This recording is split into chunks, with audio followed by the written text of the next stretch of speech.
25 वर्षीय अनुज अपने उस फ्लैट में पहली बार आया जो उसे उसकी कंपनी ने सुविधा के रूप में दिया था। वास्तव में अनुज की नई नई नौकरी लगी थी। वह हरियाणा में अपना परिवार छोड़कर शिमला में आ गया था। साल भर से नौकरी की तलाश में भटक रहे अनुज को अच्छी नौकरी मिलते ही उसका उदास जीवन खुशियों से खिलने लगा था।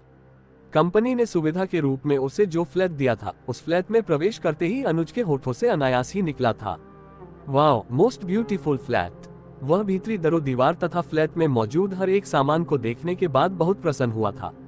उसके चेहरे पर नौकरी मिल जाने की सुनहरी चमक तो पहले से ही उत्पन्न थी, मगर अब कंपनी की ओर से रहने की सुख सुविधा देखने के बाद उसका चेहरा खुशी से खिल गया था।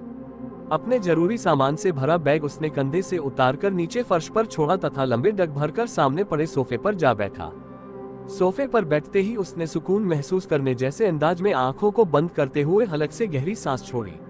फिर चंद लम्हों बाद अनुज फ्रेश होने के लिए बाथरूम की ओर प्रसन्न मुद्रा में गुनगुनाता हुआ बढ़ा।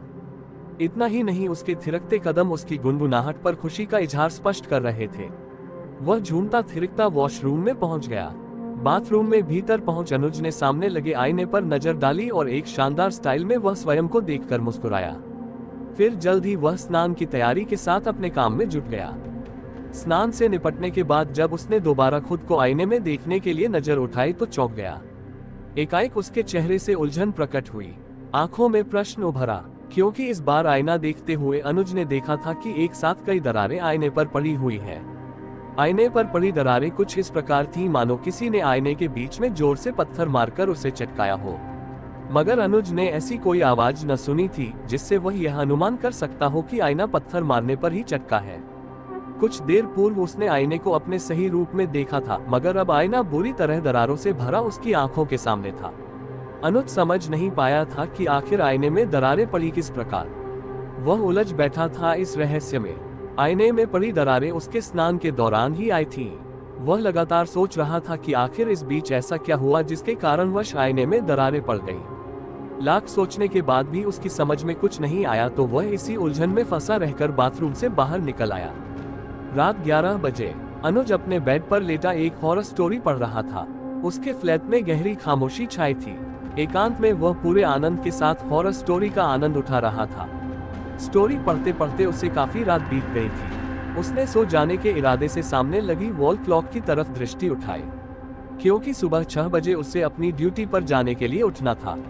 अनुज ने जैसे ही वॉल क्लॉक की ओर देखा, उसी समय दीवार पर लगी घड़ी अपनी मजबूती छोड़ते हुए नीचे फर्श पर गिरी। छन की आवाज के साथ घड़ी का शीशा टूट गया।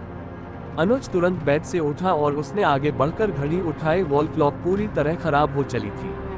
जैसे तैसे उसने फर्श पर बिखरा घड़ी का कांच समेटकर डस्टबिन में डाला और वापस अपने शयन कक्ष में आ गया। जब वह वापस अपने शयन कक्ष में आया तो उसने देखा कि उसके सारे कपड़े फर्श पर फैले पड़े हैं। ये देख वो बुरी तरह चौंका। उसने झट अनुमान लगा लिया कि अवश्य ही कोई उसके फ्लैट में घुस आया है, कोई चोर। अपने फ्लैट में किसी चोर के घुस आने का अनुमान करते हुए उसने गुर्राहट भरे स्वर में पुकारा, कौन है यहाँ? साथ ही वह पूरी वीरता के साथ चोर का मुकाबला करने के लिए खड़ा रहा।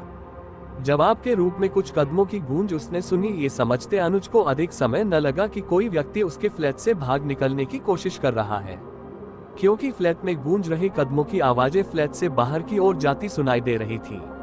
अधीर कदमों के साथ अनुज उसी तरफ बढ़ा जहां उसे कदमों के गूंजने की आवाजें होने का अंदेशा हो रहा था। वह फुर्तीले कदमों के साथ आगे पहुंचा तो उसने देखा कि फ्लैट का डोर खुला हुआ है।